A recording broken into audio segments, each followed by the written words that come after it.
Ladies and gentlemen, Dave Chappelle.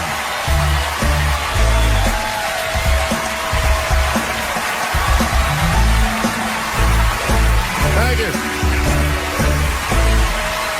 Oh boy, I'm very nervous. No pressure. During the Civil Rights Movement, I can't read what's on the teleprompter. Some about black America and white America.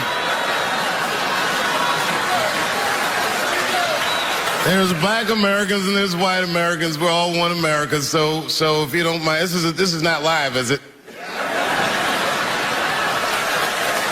I imagine whatever I say, you could just edit it out. Let's try it a few ways. Lou, are you in the booth? I am. All right, good.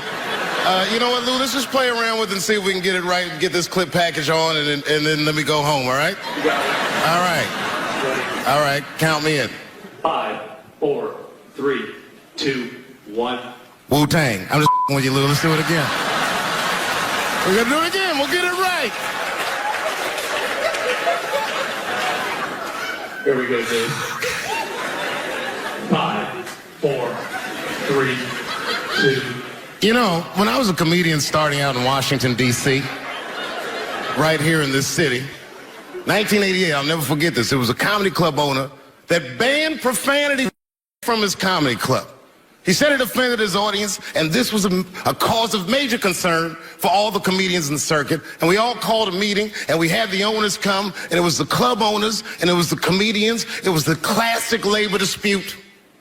The club owners laid out their case. There cannot be profanity in these clubs because that offends people.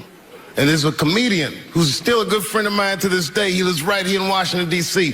He stood up and he said, he's black, I should tell you because it's important to the story. He says, I use profanity because I live a profane lifestyle. He says, I don't have an insect infestation in my house. I have roaches.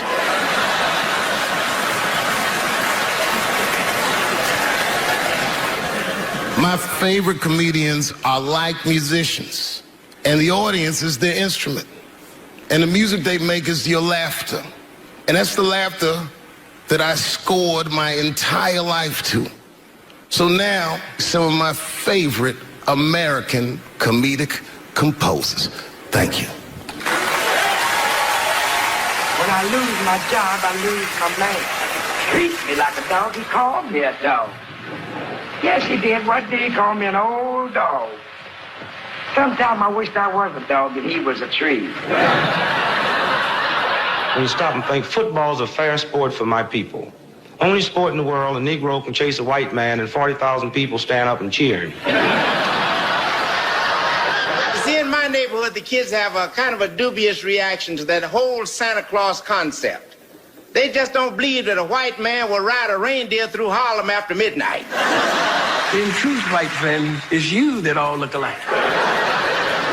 But look at the black people around you. We're all different colors. Black walnut, burnt almond, chocolate mocha, pecan, vanilla, yellow, mellow, light, bright, and damn near white. We come from the first people on the earth.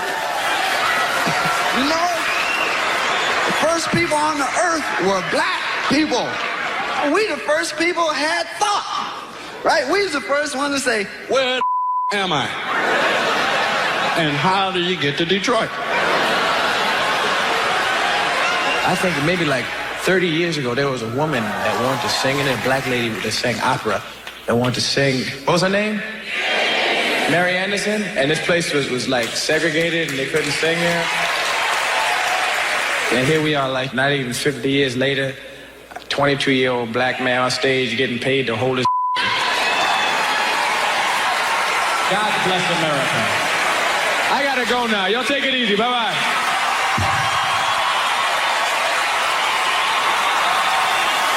Janelle Monáe, Will Smith, Common, Gladys Knight, and John Legend when we continue. Yeah, man. You ladies are right. To be honest with you, your lives look terrifying to me. They do, man. I know nothing about being a woman, but I know fear. Yo, I used to live in New York when I was 17. And I couldn't even pay my bills. You know what I did to make money? I used to do shows for drug dealers that wanted to clean their money up. One time I did a real good set, and these motherfuckers called me in the back room. They gave me $25,000 in cash. It's probably 18, 19 years old. I'm scared. I thanked them profusely. I put that money in my backpack. I jumped on the subway and started heading towards Brooklyn at 1 o'clock in the morning. Never been that terrified in my life. So I never in my life had something that somebody else would want. I thought to myself, Jesus Christ, if motherfuckers knew how much money I had in this backpack, they'd kill me for it. Then I thought, holy shit. What if I had a pussy on me all the time?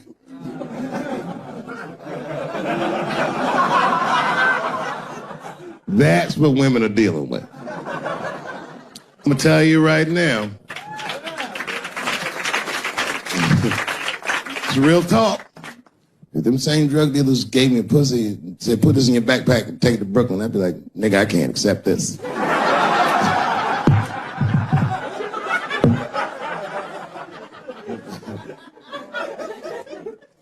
I empathize, man, you know. Everybody gets mad because I say these jokes. But you understand that this is the best time to say them. More now than ever. And I know there's some comedians in the back. Motherfucker, you have a responsibility to speak recklessly. Otherwise... New York Times said that Louis C.K. jizzed on his own stomach. You know, I've busted a lot of nuts in my day. None of them were newsworthy. Shit was really gross, because they didn't just say it like I said it. They didn't just say jizz on the stomach. They said it in that fucking Pulitzer Prize winning style that the New York Times has. It was very descriptive, like, you know what I mean? Louis C.K.'s semen shot out like a volcano of misogyny, slowly drizzling down like lava, covering his freckled penis as it slowly dripped to a fiery crown of red hair. Jesus Christ, I'm trying to eat some huevos rancheros and these niggas is...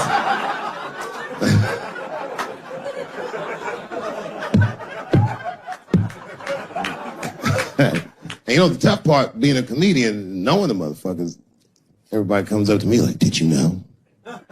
Did you know what Louis was doing? No, bitch, I did not know. The fuck you think we talk about at the comedy club? Hey, nigga, how was the weekend? Great, man. I was just jerking off in faces and coming on my own stomach, having a good time. You know how this business is. No, I didn't know. They act like we sit around like Grease. Tell me more, tell me more. Then she put up a fight. Dun, dun, dun, dun, dun, dun, dun, dun, dun, dun. Sorry, I don't know the choreography, but you get the point. You get the point. She was intense. But Louis was like the turning point. I mean, you know, all these allegations are terrible. Louis was the only... I shouldn't say this, but fuck it. His allegation was the only one that made me, like, laugh. Well, if you think about it... Because all his friends is reading it, and he's jerking off, and he's surprising people. He's surprising me.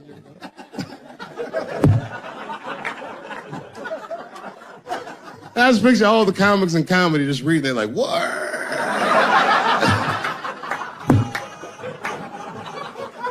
It's terrible. I know it's terrible. I'm sorry, ladies. You're right. You are right. But at the same time, I mean, you know what I mean? I don't know. Jesus Christ, they took everything from Louis. I was like, I don't know, it might be disproportionate. I can't tell. I can't tell. This is like where it's hard to be a man. One lady said, Louis C.K. masturbating in front of me ruined my comedy dreams. Word? Well, then I dare say, madam, you may have never had a dream. Come on, man, that's a brittle spirit. That is a brittle-ass spirit, nigga. That shit is too much. This grown-ass woman. You know what this shit is like? It's like COINTELPRO. You know what that is? It's a program that the FBI had under J. Edgar Hoover. In this program, one of the many things they did was they would track the sexual habits of anyone they considered an enemy of the state. It was a lip button. That's why they got all these fucking sex tapes with Martin Luther King fucking bitches. But lucky for us, he actually had a dream. You think if Louis C.K. jerked off in front of Dr. King, he'd be like, I can't continue this movement? I'm sorry, but the freedom of black people must be stopped. I didn't know this nigga was gonna pull his dick out and jerk off like this. I just thought we were gonna get a couple of drinks and chill. Show business is just harder than that. Them women sounded like, I hate to say it, they sound weak. I know it sounds fucked up, I'm not supposed to say that, but one of these ladies was like, Louis C.K. was masturbating while I was on the phone with him. Bitch, you don't know how to hang up a phone?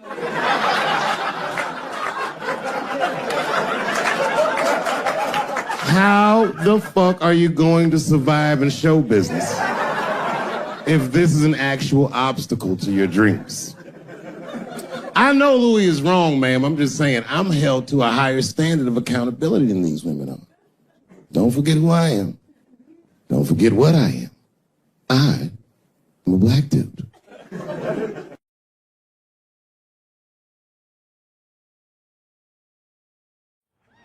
Well, this has been fucking wonderful. I don't know what to say, man. I don't even want this night to end.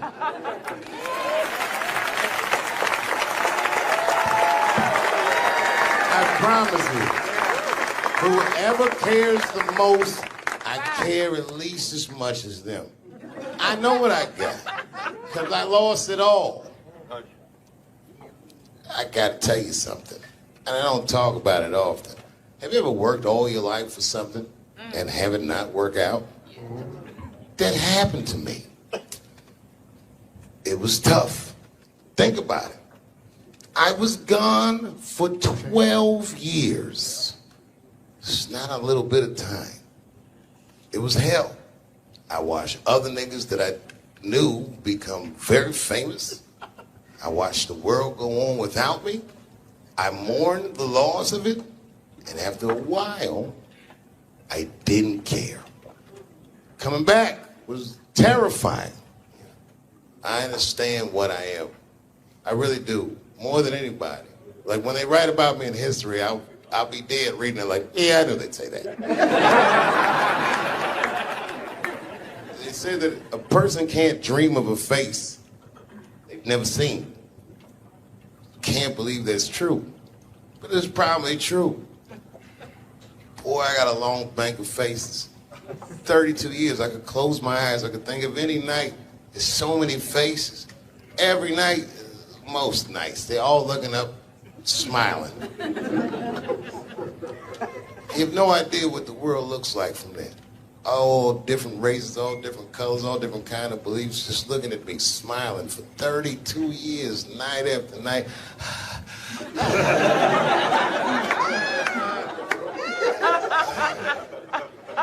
No comedian take that for granted. I swear to God, this might be the noblest of professions. Robin Williams had a bar that I loved. He said comedy is the only job you can have where you can use everything you know. And that's true. You can use more than you know. If you use what you think, use it. Don't be afraid. Don't let these bitch-ass niggas button your lip. Say it anyway.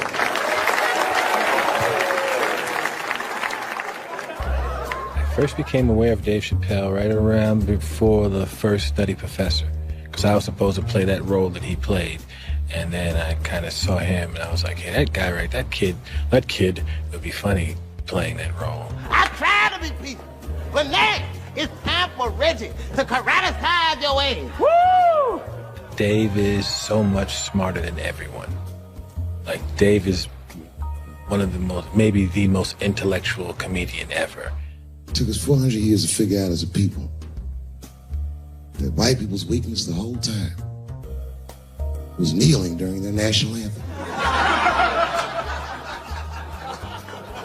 That's a brittle spirit. That's right, nigga. On the rock, it's regular. What are you doing, nigga? Stand up! He stretched the art form and his impact on the culture. He is the voice of his generation, without question. Nobody's even close to him. No, I've had to learn, and that's where Dave Chappelle has been a wonderful friend and mentor. What did Chappelle say to you that helped you with that? Chappelle said to me, we were doing a show at Radio City together. It was during his run. Right. And I was on one of the shows, and he said to me, I said, man, what am I going to tell these? Because I was like, I'm going to do comedy before Dave Chappelle. I was like, Dave, what am I even doing here? And Dave said, and I said, I don't even know if I'm funny enough to be here. I said, you're nice, and I think I'm a really funny guy, but what am I doing here? And Dave said, look, man, he said, you don't understand something. He said, you're not here because you're funny. He says, I know 100 funny motherfuckers out there. He said, you're here because you're interesting. And he said, anyone can be funny. Not everybody can be interesting. Not everyone can make an audience listen to what they're saying.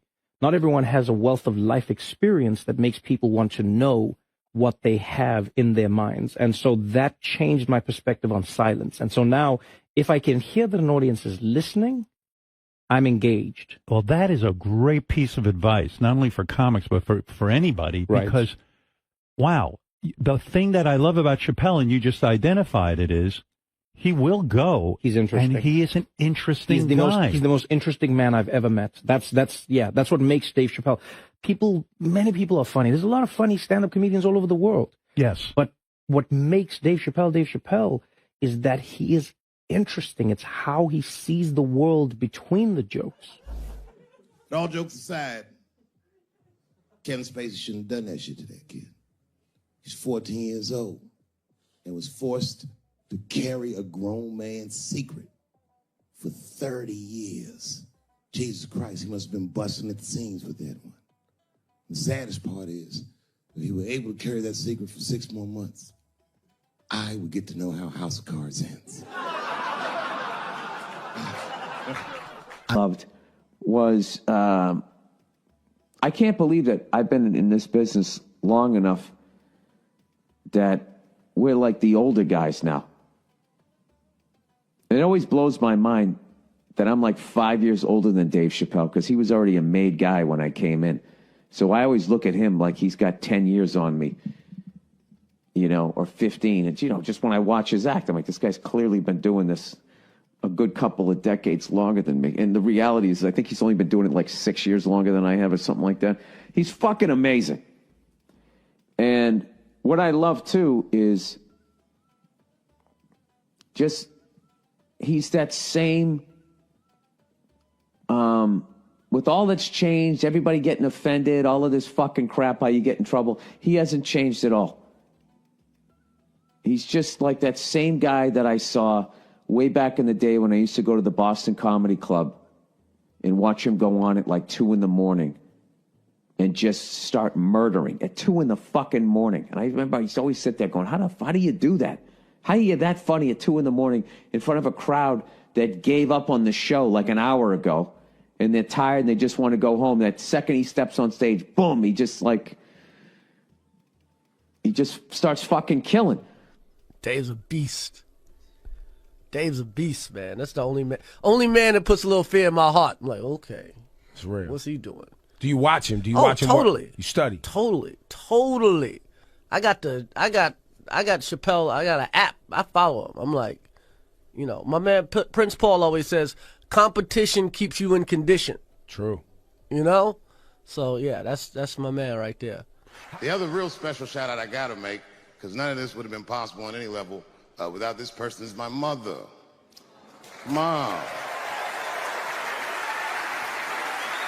My mother. Mom. You have no idea what I put this woman through. If you had just given birth to me, that would have been more than enough. But the fact that she raised me and raised me well, we had a real oral tradition in our house. I knew the word griot when I was a little boy. A griot was a person in Africa who was charged with keeping the stories of the village. Everyone would tell a griot the stories, and they would remember them all so that they could tell future generations. And when they got old, they'd tell them to someone else. And they say in Africa, when a griot dies, it's like a library was burnt down. And my mother used to tell me, before I ever thought about doing comedy, she said, you should be a griot. And she'd fill me with every story of black life. You know, she's educated in African-American studies, and she would let me understand the context that I was being raised in, that I'm being raised in a hostile environment that I have to tame. By the time I was 14 years old, I was in nightclubs, mastering an adult world. It was terrifying. The crack epidemic was going on, and my mother would hear gunshots outside and be scared to death. Maybe it's my son. But early in my career, if you remember, Mom, you used to sit in the club with me. She'd do a full day of work. You'd be back there falling asleep, just waiting for me to go on. She would watch my show every night. Do you know how long that car ride is home?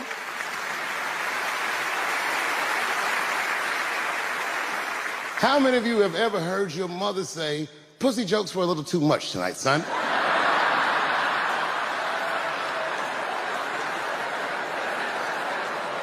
I was a soft kid. I was sensitive, I'd cry easy, and I would be scared to fist fight. And my mother used to tell me this thing, I don't even know if you remember, but you said this to me more than once. You said, son, sometimes you have to be a lion so you can be the lamb you really are. I talk this shit like a lion. I'm not afraid of any of you. When it comes word to word, I will gab with the best of them, just so I can chill and be me. And that's why I love my art form, because I understand every practitioner of it. Whether I agree with them or not, I know where they're coming from. They want to be heard. They got something to say. There's something they notice. They just want to be understood. Love this genre. It saved my life. I Googled the dictionary definition of a feminist just to make sure I was talking about the right thing. And do you know, sir, what the dictionary definition of a feminist is? I didn't either. Listen to this. Webster's defines a feminist as a human being, not a woman, a human being that believes in equal rights for women. I'm shocked that that's what that meant. Because by that definition, I would consider myself a feminist. And I didn't even know that at the time.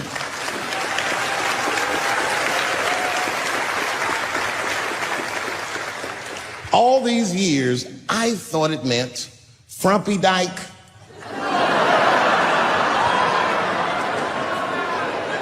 Well, that's who's always talking, to be some chick in overalls. Men are trying to rape us. Ah, not you, bitch, me please.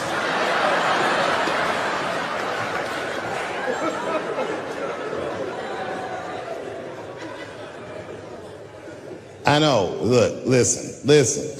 I support the feminist movement, I do, in my own ways. When you guys did the Women's March, I tried to go and support you. And none of my friends would go with me. I asked all the fellas, none of them wanted to go. I tried everything. Come on, y'all, it's gonna be bitches there. They was like, nope. So what I did is I called my friend Ange. Ange is a black woman who's a comedy writer, and she's dope. Matter of fact, she's the only woman that I know personally that pays her ex-husband alimony. And she sounds just like a man when she does it. Fuck that broke motherfucker and all that. She says all that shit. So I hit Ange up. I hit her on the text. And all I did, I texted her. I said, Ange, are you going to the Women's March? And she texted me back, and this is a real text. She said, I hope those white bitches get tear gassed.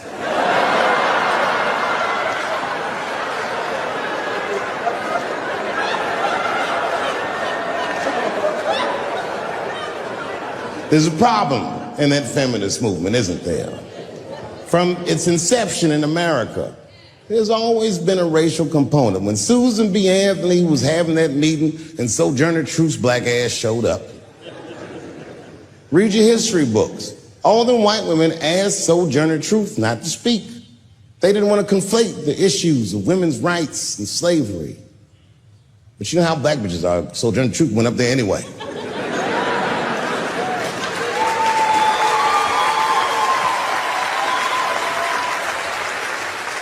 She did a famous speech. She said, "Ain't I a woman? Ain't I a woman?" That's right. And listen. I supported the Me Too movement, but the whole time I thought that the way they handled that was stupid.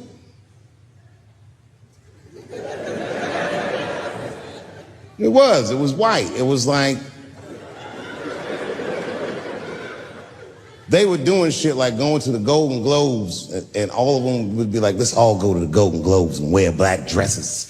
Give these men a piece of our minds." Bitch, that is not gonna work. You think Martin Luther King's gonna be like, "I want everybody to keep riding the bus, but wear matching outfits"? You gotta get off the bus and walk. It's real talk. Real talk. That was a silly movement.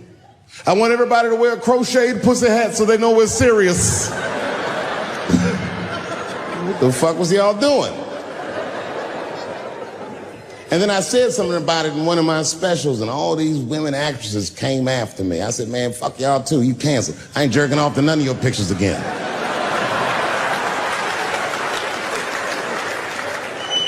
They were like, "Who is he to tell us anything?" I'll tell you exactly who I am. I'm the one that got off the bus and left $50 million on the bus and walked.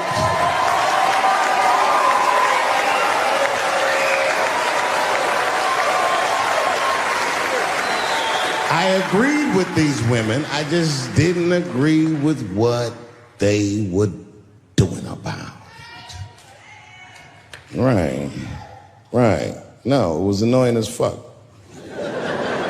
Because if these women were serious, you know what they would have done? They all would have fired their agents.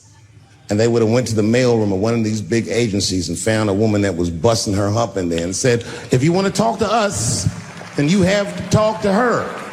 And if they did that, then she would be big and they would be big and nobody would get fed to Harvey Weinstein. But did they do that? No. Was that their idea? No. Surprisingly, it was mine. And what I think the feminist movement needs to be very successful is a male leader.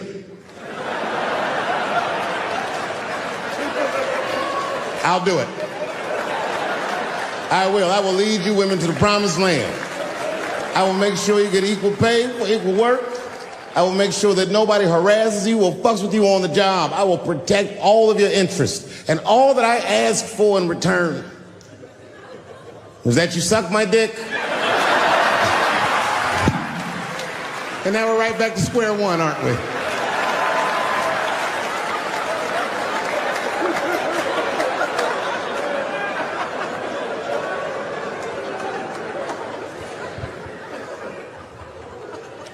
And now we get to the core of the crisis. What is a woman?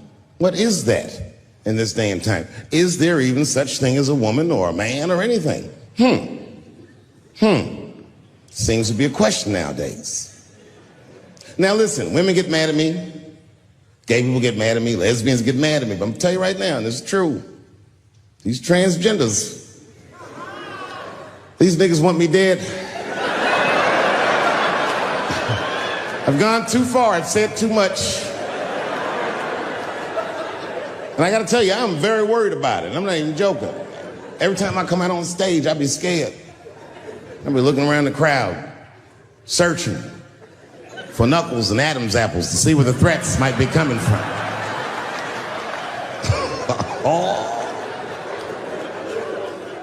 A nigga came up to me on the street the other day. He said, "Careful, Dave, they after you." I said, "What? One they or many theys?"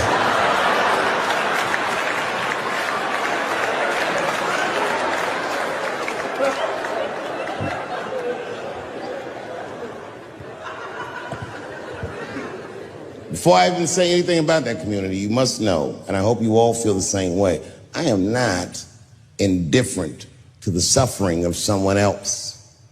There's laws, the mean laws in our country. North Carolina passed a law once that said a person in North Carolina must use the restroom that corresponds with the gender they were assigned on their birth certificate. No. No, that's not a good law. That's a mean law. No American should have to present a birth certificate to take a shit at Walmart in Greensboro, North Carolina, where the baby shot and killed a motherfucker.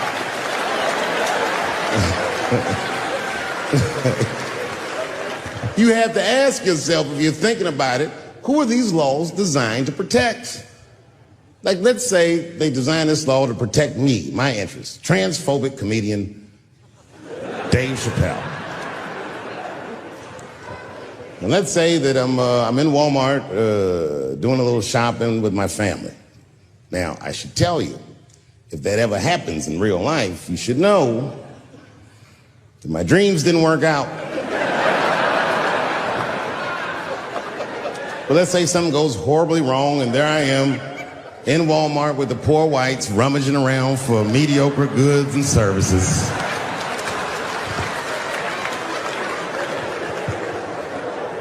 And then I gotta go to the restroom. So I excuse myself from my family. I go to the men's room. Now I'm standing at the urinal taking a leak. And this is what this law is gonna do.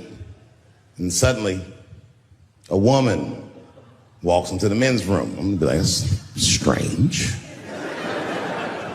And then she stands shoulder to shoulder with me at the urinal. I'm gonna be like, bitch, what's going on with you? And then she hikes her skirt up and pulls a real live meaty dick out.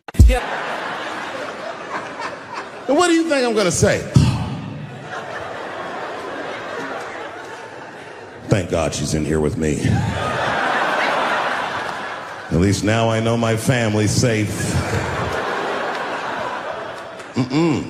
No, I'm not gonna feel that way at all. I'm gonna feel very uncomfortable. I would feel better if it was a man with a vagina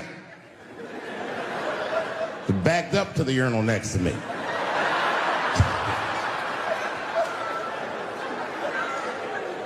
I wouldn't even think about that. I'd just be like, that's funny.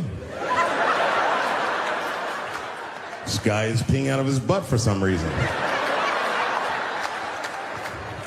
Oh my God, he must be a veteran. Thank you for your service.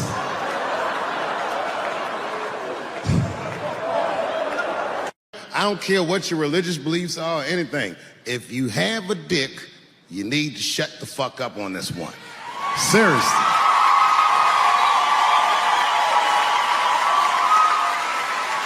This is theirs. The right to choose is their unequivocal right. Not only do I believe they have the right to choose, I believe that they shouldn't have to consult anybody except for a physician about how they exercise that right. Gentlemen, that is fair. And ladies, to be fair to us, I also believe if you decide to have the baby, a man should not have to pay.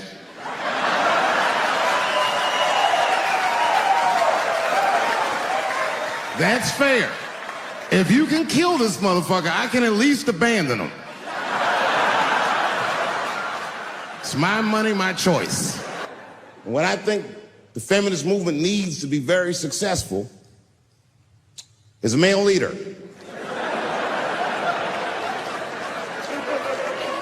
I'll do it. I will. I will lead you women to the promised land.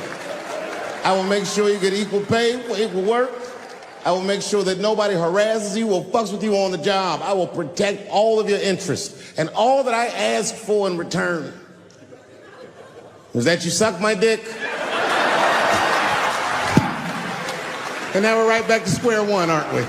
I Googled the dictionary definition of a feminist just to make sure I was talking about the right thing. And do you know, sir, what the dictionary definition of a feminist is? I didn't either. Listen to this. Webster's defines a feminist as a human being, not a woman, a human being that believes in equal rights for women. I'm shocked that that's what that meant.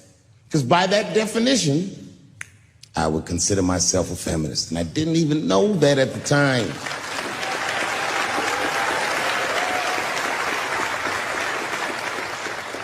All these years, I thought it meant frumpy dyke.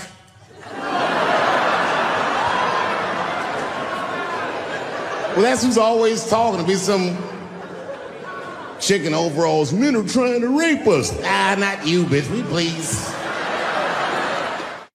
Hey, you know what show I used to like to watch when I was little, though? Was that old Batman TV show. I used to think that was so cool, man. But I was watching it the other day, and it hit me. Kapow!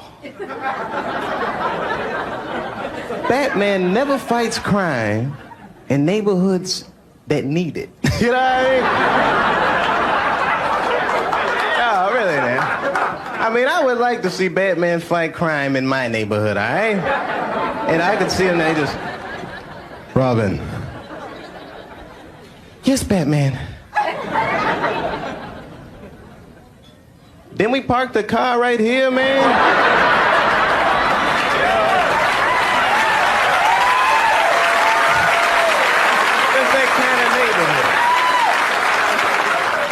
Caitlyn Jenner, whom I've met, wonderful person, Caitlyn Jenner was voted Woman of the Year. Her first year as a woman. Ain't that something? Beat every bitch in Detroit, she's better than all of them. Never even had a period. Ain't that something? Oh, I'd be mad as shit if I was a woman. I'd be mad if I was me. If I was in a BET Awards sitting there and they're like, and the winner for Nigger of the Year, Eminem, my man. You know, America has a racial hot seat. I think we can all agree that that's the truth. And we can also agree that that hot seat is traditionally occupied by African Americans in general, African American men in particular. Although I can see that in recent years, that seat has been occupied by Mexicans, and I dare say Arabs. And we, the black Americans, would like to thank you both for your sacrifice and your struggle. We needed a break. We needed a goddamn break. We all go through something, but at least I can leave my backpack someplace. If you Arab and forget the backpack, you got about 20 minutes before they send that robot to blow your shit up. She says, my daughter is coming home for the holidays. Oh, that's great news. I'm glad you're not going to be alone. And then she goes on and on about how great her daughter is. I guess her daughter got a new agent, and she's out in Hollywood, she's in movies and on television and all this stuff. And as she's telling me this, I'm thinking, this woman is so sweet. She probably doesn't even know who I am or what I do for a living. Because I know what your daughter's out in Hollywood doing. And then she goes, would you like to see her picture? Oh, now I don't want to see this woman's picture, but what am I going to do? I go, okay, yeah, sure, I'd love to see the picture. And I grab the picture, and this is all I say. This is all I say. Oh. She's very beautiful. And as she puts the picture away, she looks mean all of a sudden, like she caught me in some kind of trap. What does that face mean? And then she goes, she's transgender. And I think to myself, oh, this bitch does know who I am. Scary shit. I gotta tell you, Harvey Weinstein is probably the first person that I ever looked at a photograph of and was like, yeah, he rapes. I'm not sure this motherfucker has a choice. Not a handsome man. Not a lot of meat and extra skin on his face. Yeah, he's ugly. You know the sad part is, he's done so well in life, he probably doesn't know he's ugly. You know, when you're good looking, everybody will tell you, oh, you look wonderful, you're so great looking. But when you're ugly, you gotta figure that shit out for yourself. It's a lot of putting clues together through the years. Why am I not getting in the club? I got all the right shit on.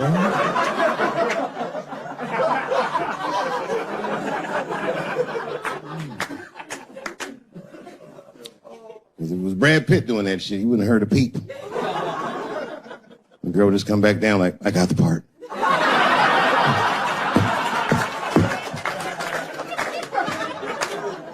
Yuck. Yet, it is important that I acknowledge, ladies, you are absolutely right. There you go. And you gotta all be mindful of that, guys, because this could happen to any of us. It could happen to me. I can see that. I see myself showing up. Hi, I'm here for my 3 a.m. with Mr. Weinstein.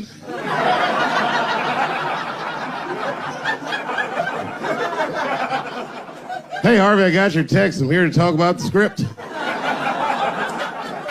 Seems like it's going to be hard to read in candlelight, but I guess I could try.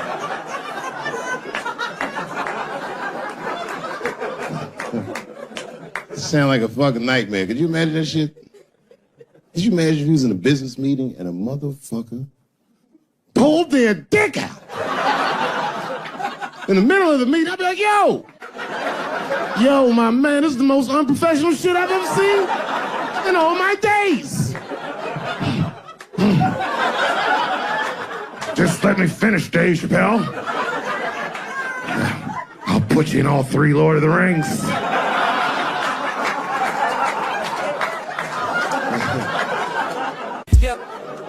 Hurry up, nigga. I have other meetings, you know. I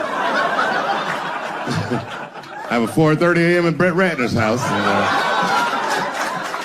And, I believe it's wardrobe fitting.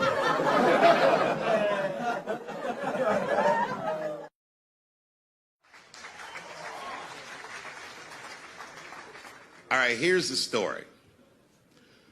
I started doing stand-up comedy when I was 14. I'll never forget the first time I was on stage. The guy that introduced me was a guy named J.T. Newton. I'm 47. I can close my eyes and remember the introduction like it was yesterday. It went like this. Ladies and gentlemen, this next young man coming to the stage is starting his comedy career tonight. Who knows? We may be witnessing the birth of a star. Please welcome Dave Chappelle.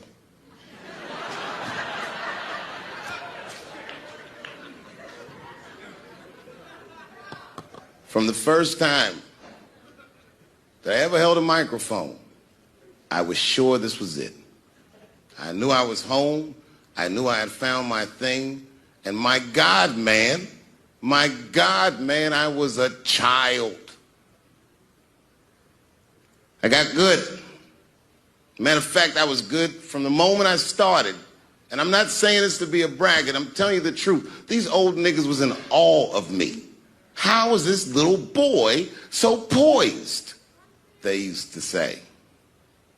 I was. I mean, you know, I got better, but it started out good. About a year into it, when I was 15 years old, I had written a joke during the AIDS epidemic about having a Goodyear condom. Something, I don't even remember the joke. Something about an industrial strength condom by Goodyear.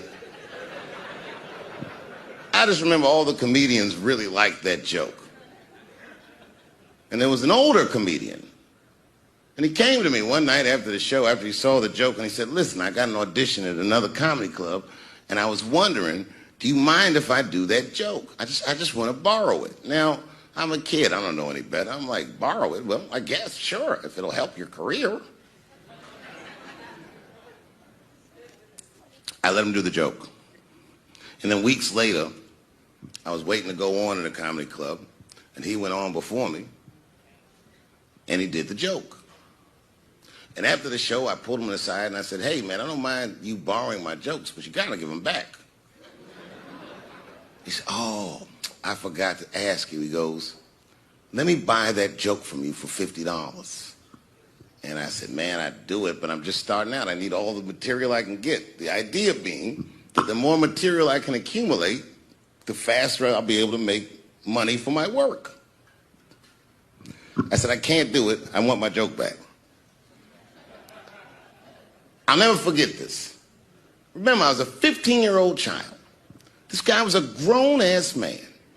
He stood up over me so I could see how big he was. And he said to me, really, I can just take it. And he did. I got scared because I was a child. But I never forgot that. I never forgot that. I was 15 years old. I'm 47 now. I think about this guy all the time. When I look at my own kids and I see how young and innocent they are, I can't believe someone did that to me. And I don't think about it every day because that was the worst thing that happened to me. I think about it every day because that was the first time that someone ever did that to me. But in my career, it has happened many, many times since, where someone would intimidate me or scare me and take something that I believe was mine. I'll tell you another story. Now I'm 18 years old. I'm living in New York City, and I just finished my first road tour, which was a very difficult tour. I'll spare you the details. Now I'm back in New York, but my rent is paid, thank God. And I have $60 to my name, and a woman that I had met in Pittsburgh, a bad Dominican bitch,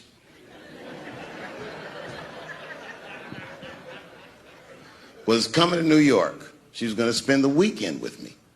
I couldn't wait for her to get there. She was coming that evening. But remember, I only had $60 for a whole weekend to entertain a bad bitch. Now I'm walking through Greenwich Village, and I see something I've never seen before. 3-card Monte. You know what that is? Yeah, the guy had the whole thing. The table was set up, and he had the 3 cards, and the crowd was hooting and hollering, and he was like, find the red card, find the red card, and people were playing. Sometimes they win, sometimes they lose, but it was really exciting, and I'm standing there watching it, and I noticed while I'm watching them play this game that the red card, the one you're trying to find, had just a little bend on the corner. And I'm watching it, and I'm like, yo, this guy doesn't seem to know that red card is bent. I'm going to beat this motherfucker. And I walked up to the table, and I said, let me play a hand. And I put my last $60 on that table, and he starts to shuffle and find the red card, find the red card. And I kept watching that bent card go around the table, make sure I kept my eyes on that bent card. And when he stopped shuffling, and he said, find the red card, I pointed to it with confidence. Here it is right here. And he flipped it over, and it was black. And he took my money. I couldn't fucking believe that. How did this nigga do that? Was that magic or sorcery? I was confused. So you know what I did? I sat there, and I watched him for a real long time play the game. And I realized that all those people who was doing all that hooting and hollering and betting, my God, they were his friends. They were in on the whole thing. I felt so wronged. I felt so stupid.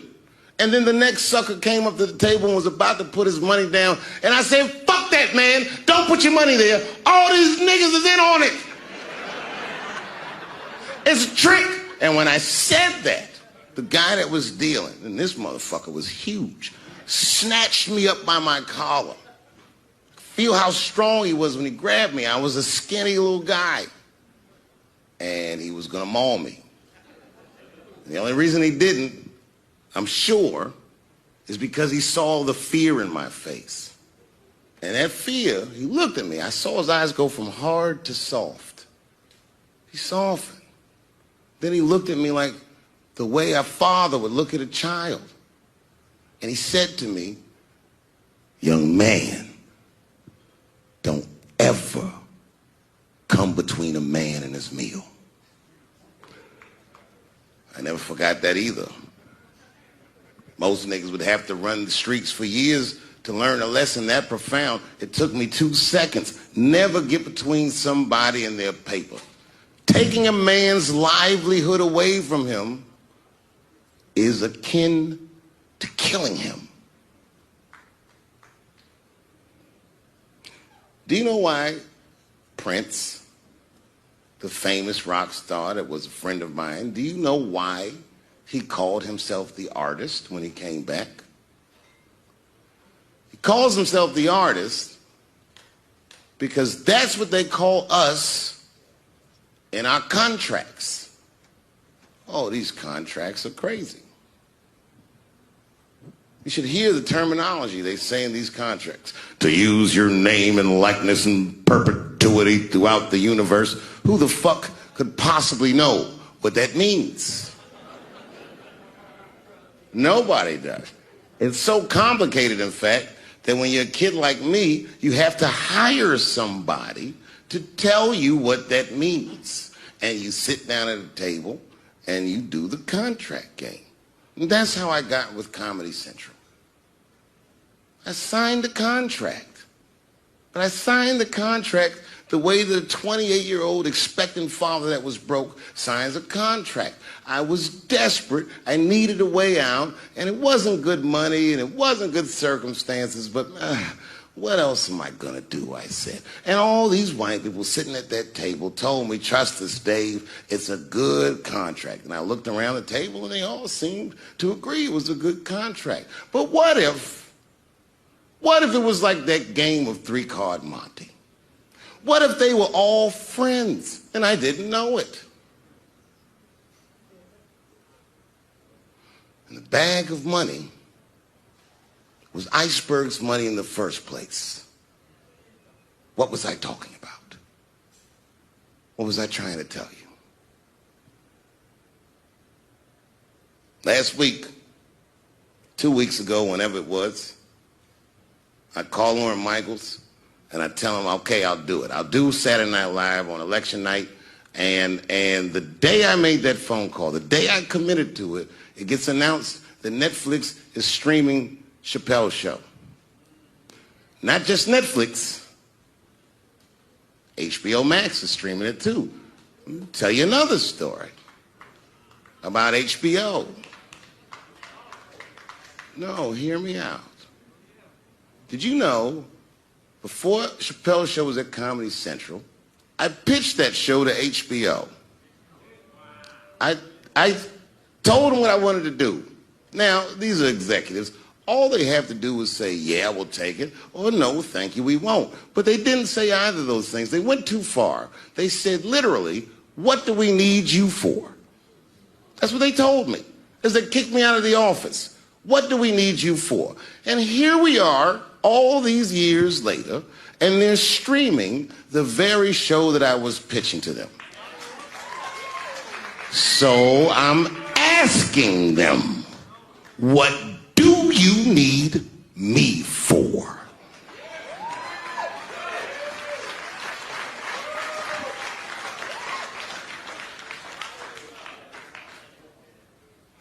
People think I made a lot of money for Chappelle's show. When I left that show, I never got paid. They didn't have to pay me because I signed the contract. But is that right? I found out that these people were streaming my work and they never had to ask me or they never had to tell me. Perfectly legal because I signed the contract. But is that right? I didn't think so either. That's why I like working for Netflix. I like working for Netflix because when all those bad things happened to me, that company didn't even exist.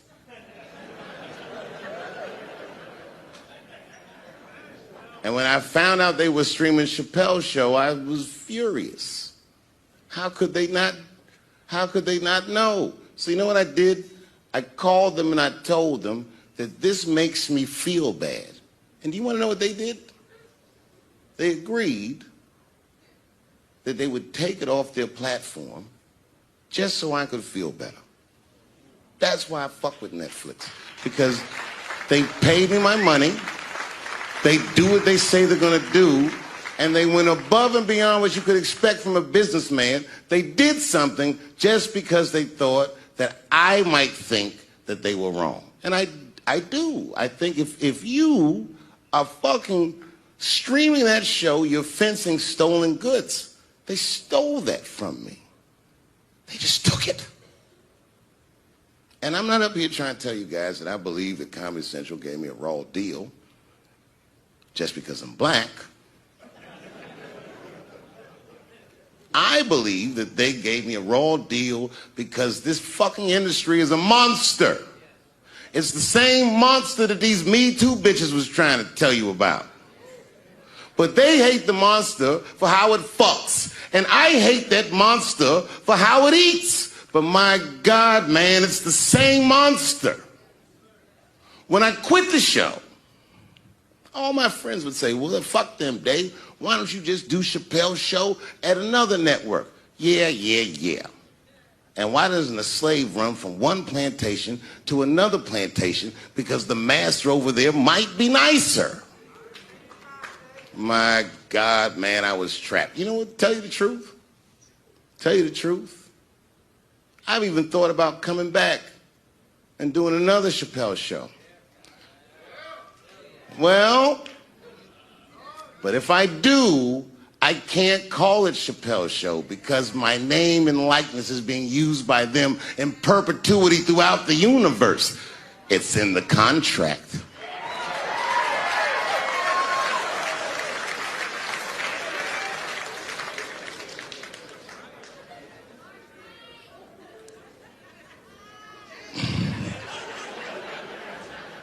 You're not supposed to do this in my business.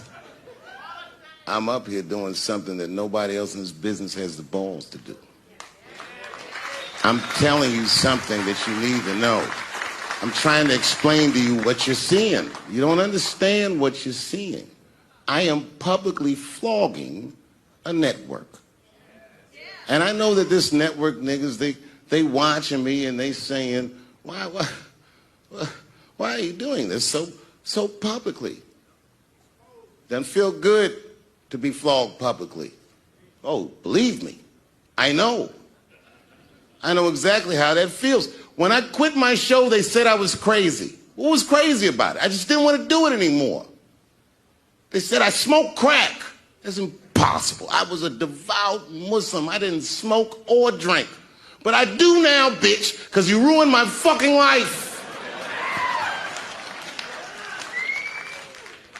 Now it's their turn. This is their first nigga lesson, and I'm honored to give it to them. They're gonna pay me for this show. I called my agent. I said, is there anything I can do about this show? And he said, no. Well, fuck you too then. If you want something done right, I guess you gotta do it yourself. So I'm not going to the agents. I'm coming to my real boss. I'm coming to you. I'm begging you. If you ever liked me, if you ever think there was anything worthwhile about me, I'm begging you, please don't watch that show. I'm not asking you to boycott any network. Boycott me. Boycott Chappelle's Show. Do not watch it unless they pay me.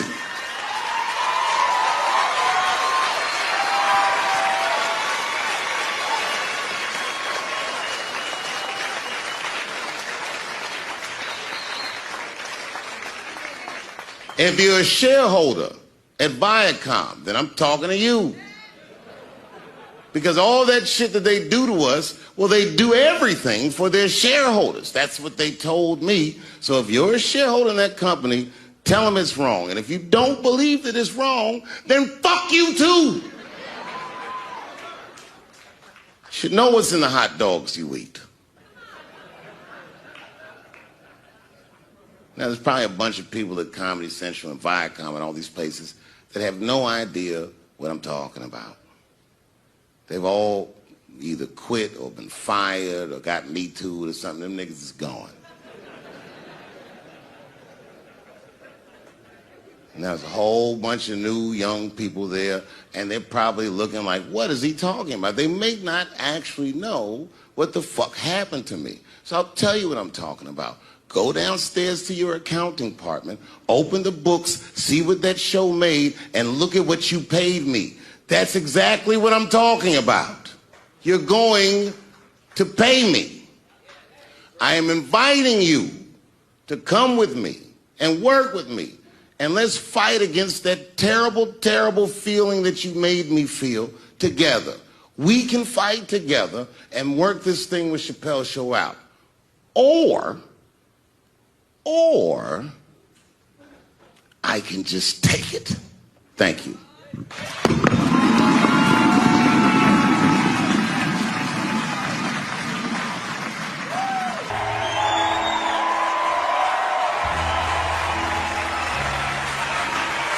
Thank you guys very much. Boy, I gotta tell you, man, I've been doing this set all week, and boy, I've been telling these jokes, and sometimes niggas look like they're in actual pain over the jokes. None of it's that bad to me, but I understand why it could hurt some people's feelings. So tonight,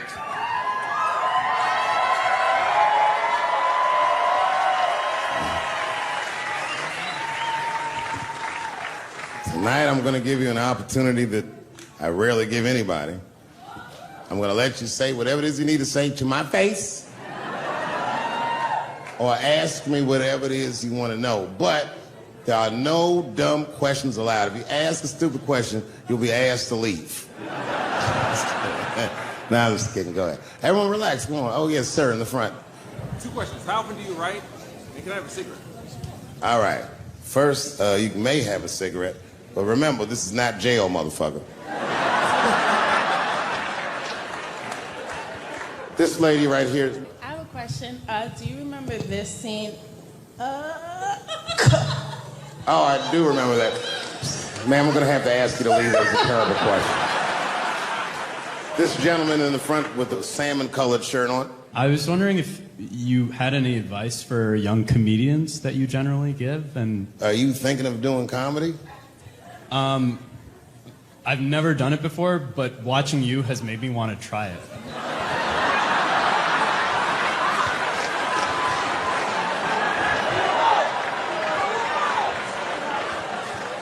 I don't know if that's an insult or not. It's a compliment. It's. I mean, niggas don't say I've never done brain surgery, but it looked a lot easier than I thought. I'm teasing. All right, here'd be my advice. Okay, I don't know how comedians start nowadays, right? But what I would suggest is just start. And once you start, you can't really stop, no matter what happens, no matter how bad it gets, no matter what people say. You know what I mean? Because comedy is weird like that. You know why I hate watching other comedians do comedy? Not because I hate other comedians, but because I love comedy so much. It's like watching somebody else fuck your girl. And I say, fuck her better than that. Yes, you on the aisle up there, the lady with the long... Yes, you, standing up. I see you. My favorite book of all time, The Narrative of the Life of Frederick Douglass.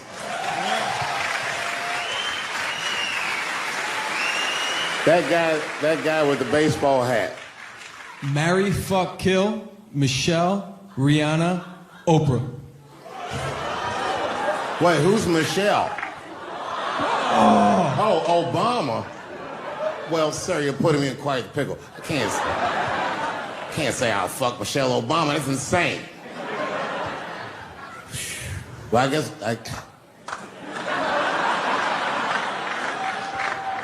I mean, because I wouldn't kill any of those women. But I'd fuck all three of them.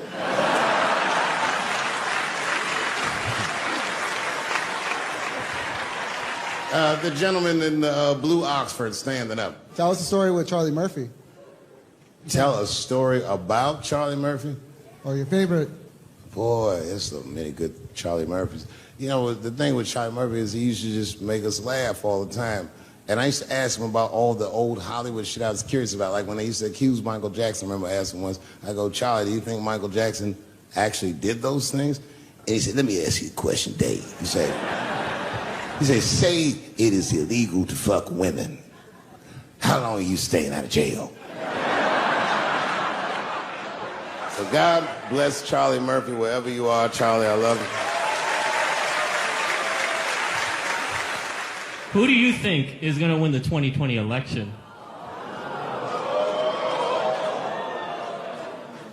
All right, I'm going to put a pin in this, but I'll tell you right now, fella, I don't know, but I think Trump has a better shot than a lot of people would like to think. I'm just saying, it all depends on how the left talks. The way we're talking is not going to win the fucking ball game.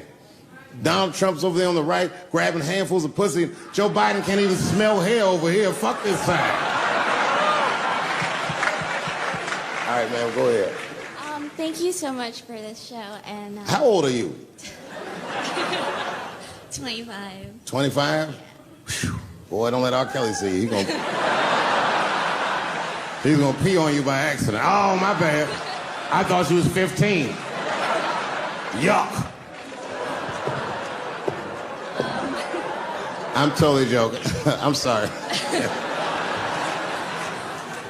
My question is there anything you've learned from another comedian that you feel like will stay with you for life? I tell you what, miss, that's a good question. Yes, is the short answer. A longer version of it is this. I was raised by comedians. I started doing stand-up when I was 14. The other day, I went to a comedian's funeral, and I realized as we was putting this motherfucker in the ground that these people are at least as influential to me as my family. I rock with these niggas till the wheel falls off. We fight and we fuss and we are jealous of each other and we get mad at each other, but my life wouldn't have been what it was without each and every one of them, and I consider them my family. That's the answer. My favorite club in America is a club in San Francisco called the Punchline. It's a very small room. It's a 200-seat room. And I was working out the material that was going to be the show tonight. I still hadn't figured out exactly how to say what I wanted to say, but I was doing pretty good. And I was doing some Me Too jokes. And a woman stood up from the audience and she was crying. Clearly, it was a white woman. She says to me, you can't say that. It's 200-seat room, it's a very small room. I'm like, what the fuck are you, like, miss, are you okay? What are you doing? She says, you can't say that. I said, yes, I can, it's my show. I'll say whatever the fuck I want. I was like, ooh, like this.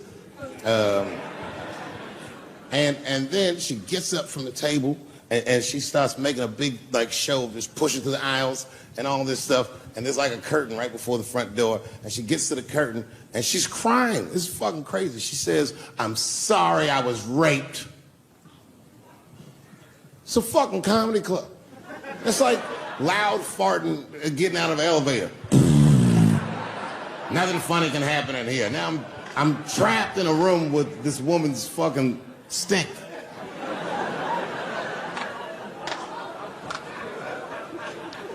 And I say, miss, it is not your fault that you were raped, but it's not mine either. Ta-ta, bitch, like this. She storms out. Now the room is very uncomfortable, but I managed to get the crowd back, but I'm like, a little traumatized. Same show, there's a trans woman sitting in the audience. This is a true story. This was like a few weeks ago. I did 6 shows that weekend. This trans woman came to 4 of them. Calls herself Daphne. Man, this chick Daphne was in there cracking the fuck up at everything I said about everybody. It was amazing. She was laughing, and it was fun to watch her laugh. You could tell she was letting go of something that was heavy, and she'd throw her head back, and she'd smile with all her teeth. She was having a great time. And the more fun she had, I felt bad, because I knew I had some trans jokes to unload. And I thought to myself, maybe I shouldn't say these jokes, because I don't want to, like, fuck her evening up. She's having so much fun. But then I thought to myself, well, if I can't say it in front of her, should I say this shit at all? So I let her rip. And to my surprise, Daphne laughed harder at the trans jokes than anybody in the room. In fact, everybody in the room would look at her to make sure it was okay. And I got off stage, I was in the dressing room, I was like, man, this is a fucking weird show. I'm sitting in the dressing room by myself just trying to figure out, like, what the fuck just happened out there? Like, Why is it that this one woman can't take any of these jokes and Daphne can take all of these jokes? So weird. And then I realized, Daphne used to be a man.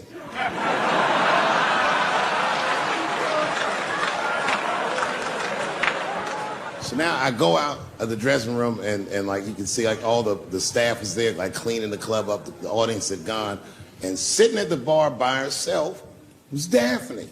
And she's like, hey, Dave, come join me for a drink. And I don't want her to think that I'm transphobic or nothing, so I'm like, fuck, I guess I could have at least a drink. And we get some tequila and we're sitting there. And she was fucking cool. Turns out that Daphne, she wants to be a comedian. She was asking me for advice, and I told her advice and all this shit. And then she says to me, she says, boy, you sure do get a bad rap for your trans jokes. I said, Daphne, thank you, but you don't have to say that. I hope I didn't offend you. She goes, no. She said, in fact, I read about you in the New York Times. I said, you did? She said, yeah. She said, I thought it was interesting that they blamed you for R. Kelly. They said you normalized him for telling jokes about him. I go, yeah, they said that. She goes, I wonder why they never said that you normalized transgenders by telling jokes about us. And I'd never thought about that. It never occurred to me. And we started making out. And then like, I reached up just to see what it felt like. I was like, what? And it felt like pussy, didn't it? I was just like, go ahead, ask me a question. What the fuck you gonna do if Trump get reelected? What am I gonna do if Trump get reelected? Probably get a significant tax break.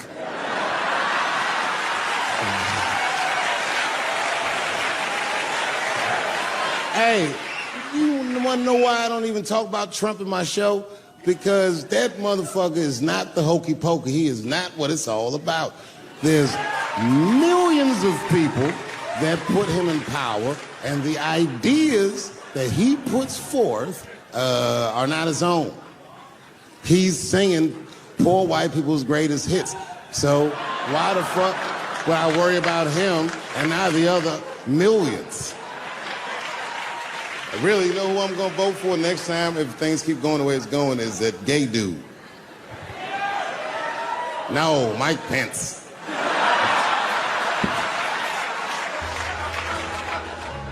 Now, this is the same club, the Punchline. This is 15 years ago, and I had just gotten back from my infamous South Africa trip. And I came to the Punchline just to cheer myself up. It's a safe place where I could tell some jokes. And I find out that this comedian I know, Chris Tucker, who's in all those Rush Hour movies, I find out that Chris is in San Francisco too at some charity event.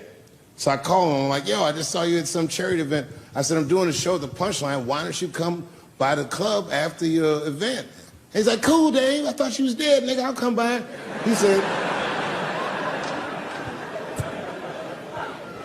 He says, is it okay if I bring some friends? Because, you know, I'm with a lot of people. I go, man, you Chris Tucker. You can bring whoever the fuck you want. And then I show up to the club late that night.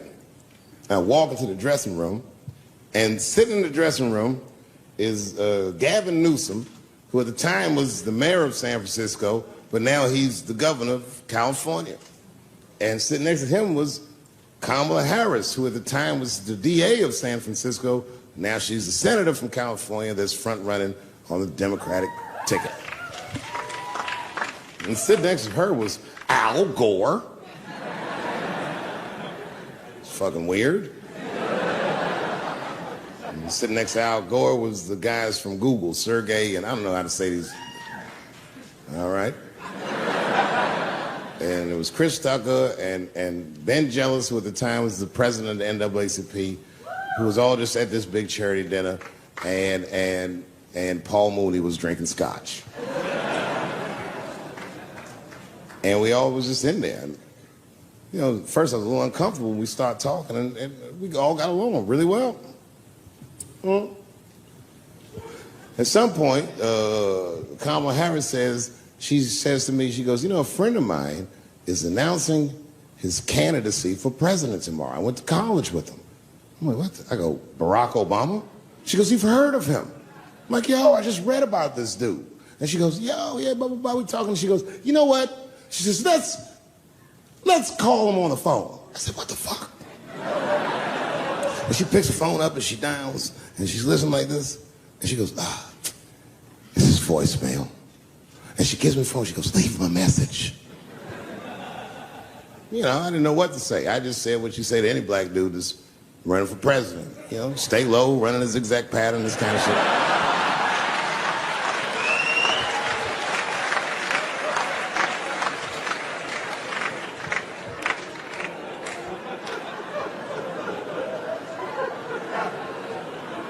And then the last thing I say is, you know what? I said, sir, I really do believe you can do this. Like, man, I'm wishing you luck. Now, next day I wake up and go for coffee at a place called the Embarcadero. It's like an eatery by the sea in San Francisco. And I'm walking to the coffee shop and there's a police line and I can't cross the tape. But then I figure, fuck it, I'm Dave Chappelle, so I go into the thing like this. And the police yoke me. These motherfuckers like tackle me immediately. And I see over the police's shoulder Gavin Newsom. I couldn't remember his name, but I remember the night before I had kept teasing him and saying he looked like Christian Bale, the guy from the Batman movies. So I see him and I can't remember the name, so I'm just like, Batman, help!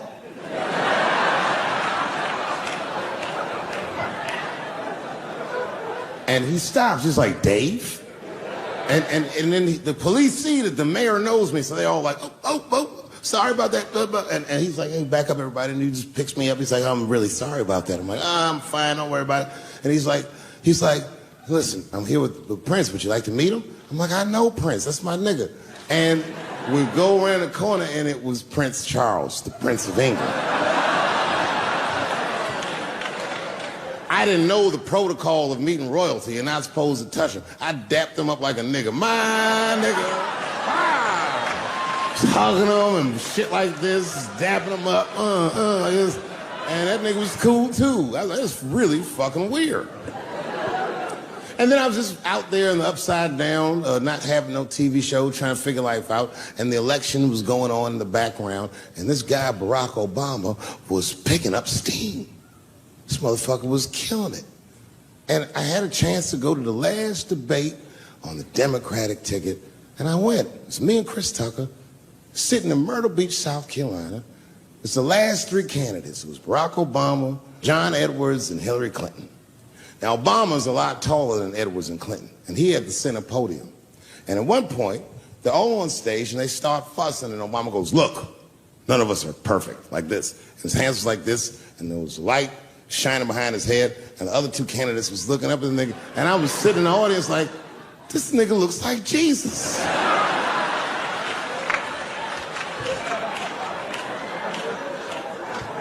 And I realized in that moment that I was looking at the next president of the United States. I was certain of it. I couldn't explain it, but I knew what I was seeing. And I got really excited. And I'm not that kind of guy. I said, I gotta meet this motherfucker. So I stayed. They were all on stage doing interviews, and I just waited. I was waiting and waiting, and then John Edwards was done with his interviews first, because everybody knew he wasn't going to win. And I see John Edwards, and I said, hey, Senator Edwards, I just want to say hi. And that motherfucker looked at me like, fuck you, nigga, you going to lose anyway. And then he left, and then Hillary Clinton just walked by me in one of them Steve Harvey suits.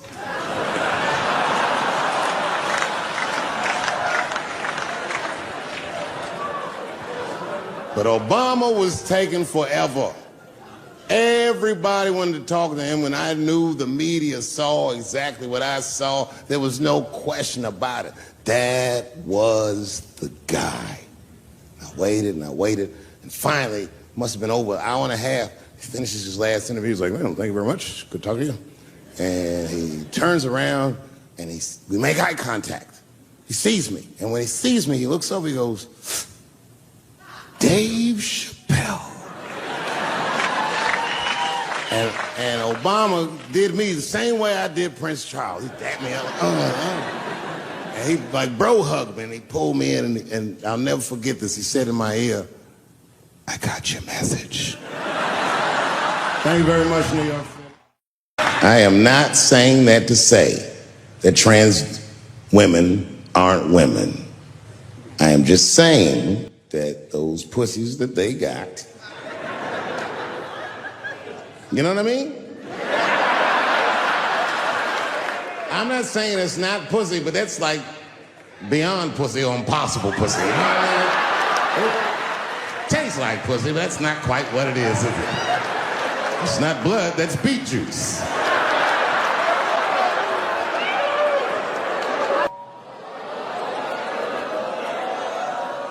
What is this, high school? This nigga probably got a babysitter or something. Go and answer your phone, nigga. Just get that shit out of here. I'm in the middle of something important. Wouldn't it be funny if we made fun of him? He's like, and he went outside like, hello? Mama's dead. Oh, no! Mama's dead.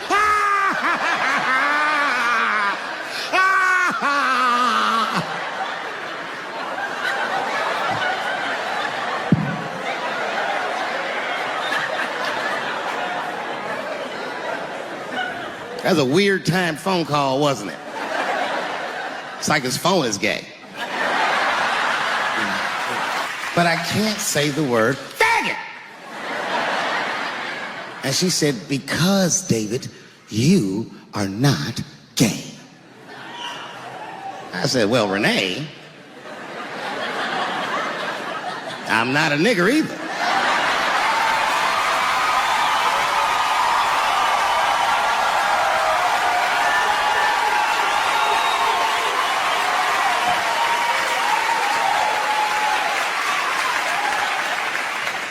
But you see, what I didn't realize at the time and what Kevin had to learn the hard way is we were breaking an unwritten and unspoken rule of show business. And if I say it, you'll know that I'm telling you the truth. The rule is that no matter what you do in your artistic expression, you are never, ever allowed to upset the alphabet people.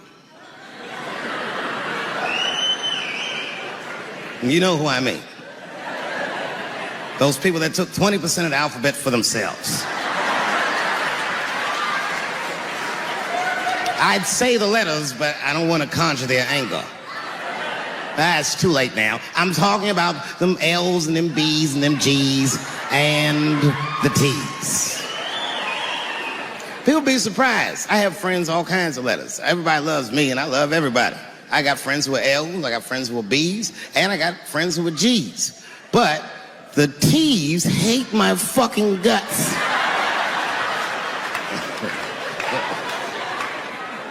And I don't blame them. It's not their fault, it's mine. I can't stop telling jokes about these things. I don't want to write these jokes, but I just can't stop.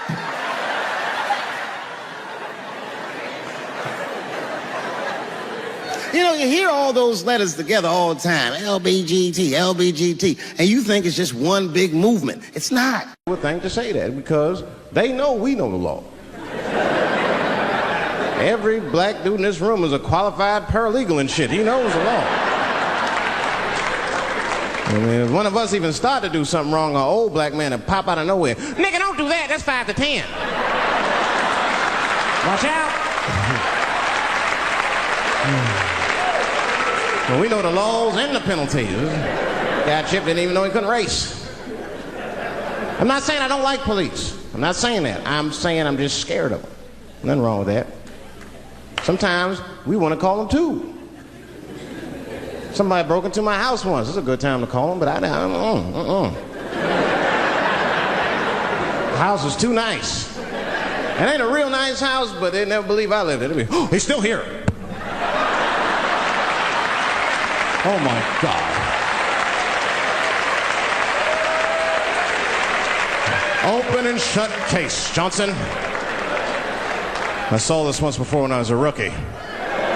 Apparently this nigger broke in and hung up pictures of his family everywhere. Well, let's sprinkle some crack on him and get out of here.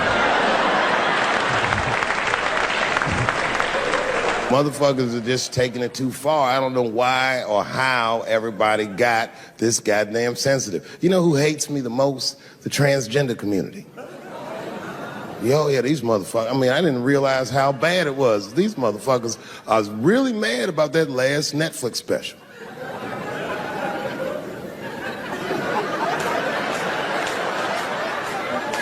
It's tough, man. I don't know what to do about it because I like them. I always have.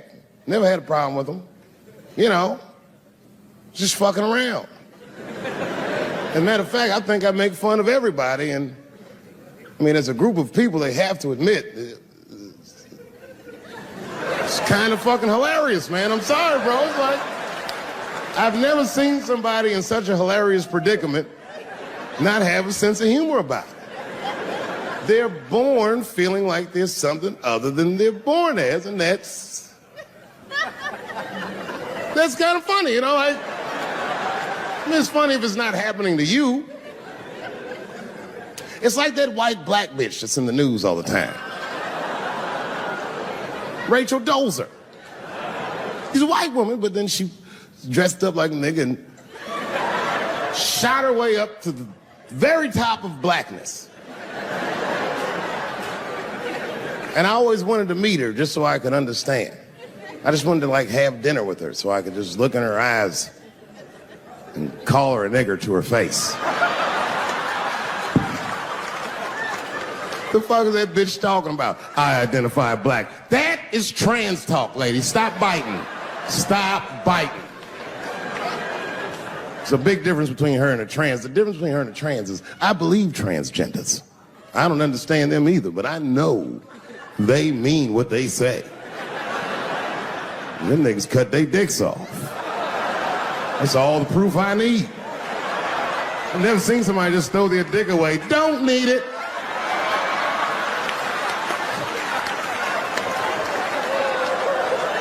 I don't understand, but I believe you and I support your decision, motherfucker. But how far is Rachel willing to go? What is Rachel willing to do so that we blacks can believe that she believes she's actually one of us? Bitch, are you willing to put a lien on your house? Invest in a mixtape that probably won't work out?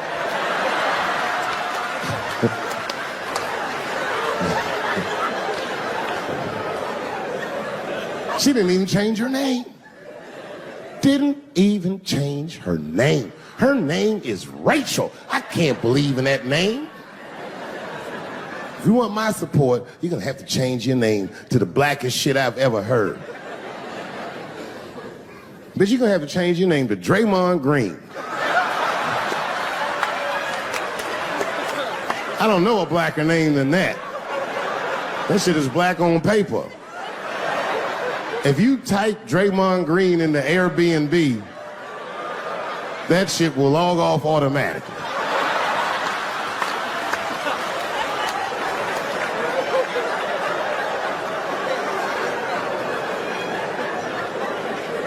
You know, people get mad, bro.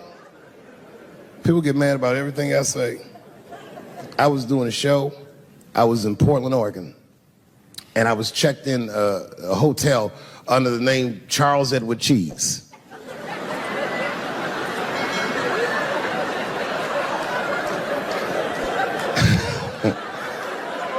I came back and there was a note. It was like a letter on my desk. It was addressed to Mr. Cheese. So obviously I'm going to assume that whoever wrote this letter must be an intimate friend of mine. This is not some kind of name that a person would just guess. But then I open the letter and it turns out I don't know this person at all. It's a fan letter. You know, I'm not even used to the idea that I have fans, but I'm grateful for it. And even though I'm grateful for fans, I don't read those letters.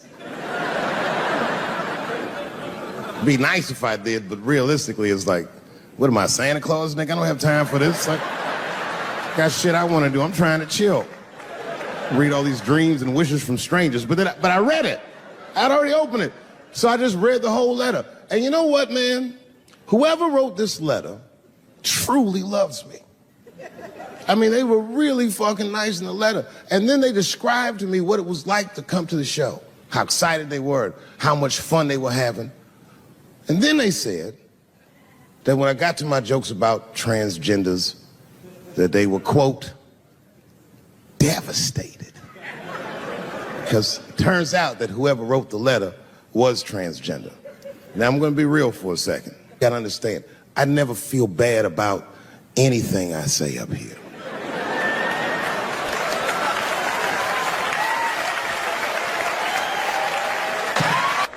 Oh, you know, that's that whole brutality thing. See, that's common knowledge now. There was a time when only minorities really knew about that. I'm not going to say white people didn't believe us, but you were a little skeptical. You were a little skeptical. I mean, I don't blame you. And then Newsweek printed it, he knew it was true. And then the Newsweek, white people were like, oh my God. Honey, did you see this? Apparently the police have been beating up Negroes like hotcakes. It's in the May issue. I mean, really, how could you know, though? How could anyone else know? You know. I mean, maybe you should have seen something a little suspicious. Don't you think it was like a little suspicious? Just a little suspicious? Every dead black person the police find has crack sprinkled on them. I mean, come on, man. Come on, man. Who gets shot and sprinkles crack on themselves? Nobody would do that. Bam! Oh!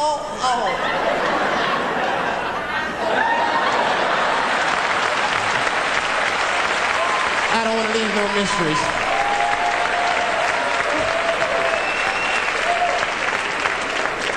But I'm a paranoid guy, you know, that's how I am.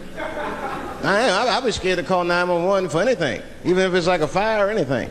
Because they tape those phone calls. I see the shows, they tape them, and then they play them on television. That's fucked up. Now, I'll say anything if I'm scared. That shit is private, you know what I mean? What if I get killed? They start playing that 911 tape on the news, I'm dead, I can't explain myself to my buddies and shit. We watching the news. We have Reg Chapman on the scene. Reg, what's going on out there? It always takes a guy on the scene a minute. Hi, Bob. Hi, yes. We just got hold of a copy of Dave Chappelle's Frantic. 911 emergency call. Remember, viewers, some of this language is disturbing.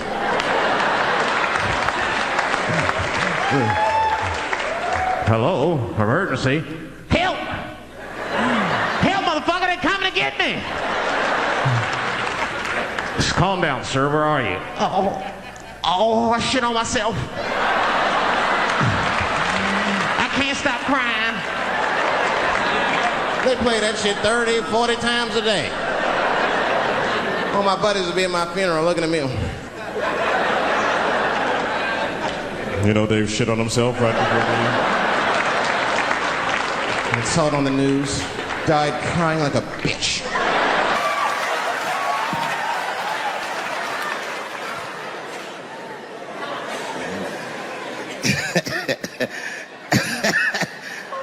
Like I was saying,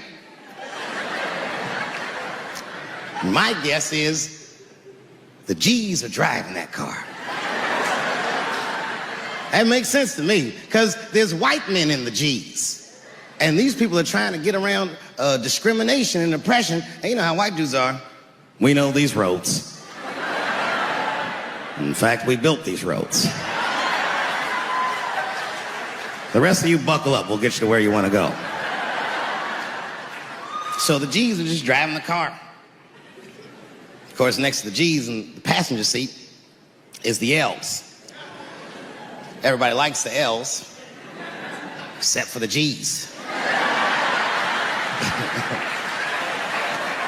I don't know what that's about. I just know the G's don't like them that much.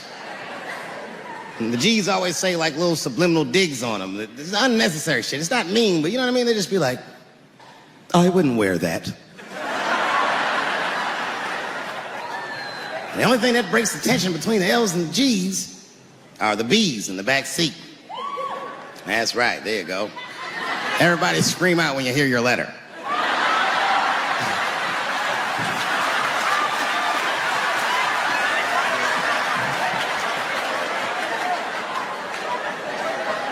If it's one thing that the L's and the G's agree on, is that the B's are fucking gross. They seem greedy to the L's and the G's, you know what I mean? They're just sitting in the backseat like, yeah, man, I'll fuck anybody in this car. What's going on, man?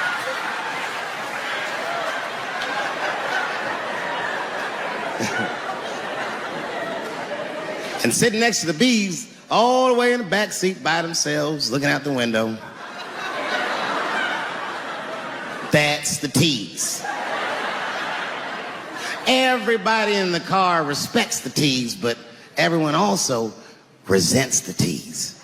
It's not the tease fault, but everyone in the car just feels like the tease are making the trip take longer.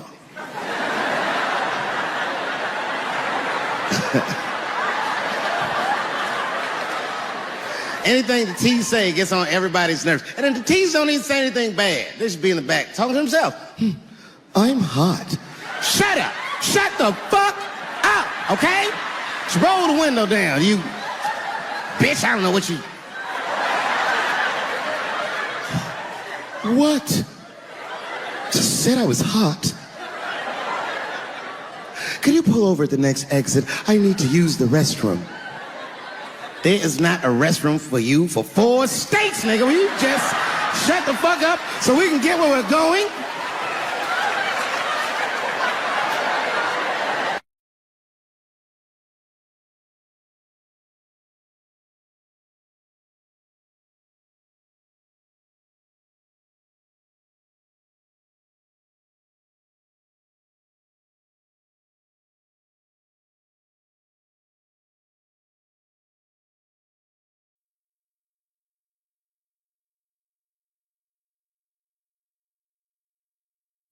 All power and glory go to God. All greatness is from God. When a hero stumbles, well, the cowards rejoice. Nothing feels better to a coward than to watch a brave guy fall. Now, you guys might have seen in the news that I caught coronavirus recently, and then I did. Oops. I did, because in the beginning of the pandemic, I talked to a guy in the live entertainment business, and I said, when can we go back to work? He said, probably sometime in 2022. And I said, there's no fucking way I can wait that long.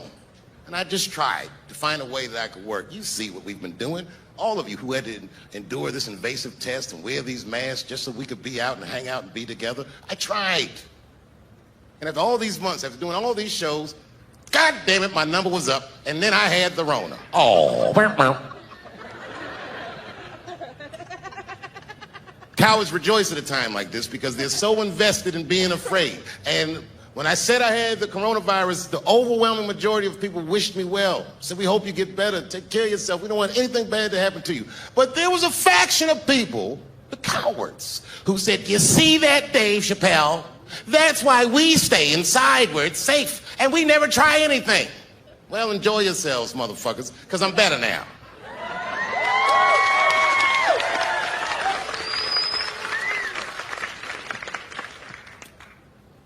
Years ago, a man named Edward Snowden came to notoriety. Do you remember him? Edward Snowden was a whistleblower. How people feel about him is a split decision. Is he good or is he bad? Was he right or was he wrong? I don't know. What he did was he detailed a government program where our government, the United States government, was spying on its own citizens. And when he did that, people didn't really care. If you remember at that time, we were prosecuting a war on terror, and my God, what if these terrorists are living amongst us? We have to do something if they spy on some of us. I mean, who has anything to hide? Remember that. Years later, after Michael Brown got killed and riots broke out in American cities and Ferguson and all these places, you heard black Americans saying they're militarizing our police departments, and no one cared because the unrest was so uncomfortable and so daunting, and all these Negroes looked so angry. Nobody said anything. Remember that. On January 6th, well, American citizens stormed the Capitol. You know, I'm from Washington, D.C. A lot of my friends growing up are Capitol Hill police officers. I said, what did you do that day? What did we do? We were kicking crackers down the steps like motherfucking 300, nigga. Trying to save our country.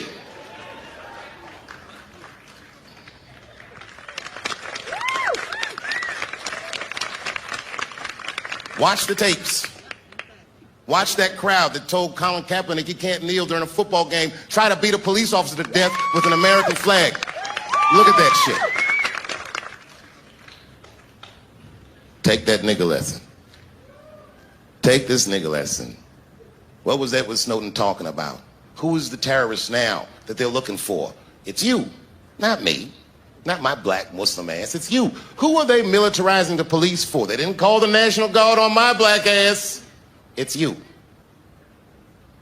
That's what white people did. They felt what black people have been feeling for 400 years. For 30 minutes, stormed the Capitol and rubbed their shit on the walls. They carried a fucking Confederate flag through the rotunda. The Confederate Army didn't even do that. Motherfuckers, you went very far. There was a simple question. Do you have a country or not? And you said no. My God, man, we're in quite the pickle, aren't we? If you could solve a black American's problems, this country would have no problems.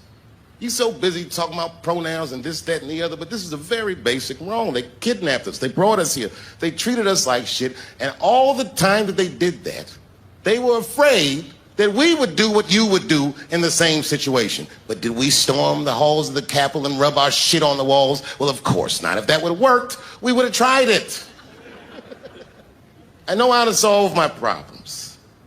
You need to know how to solve your problems. You need to know where your power lies. You are Americans, so your power lies in each other.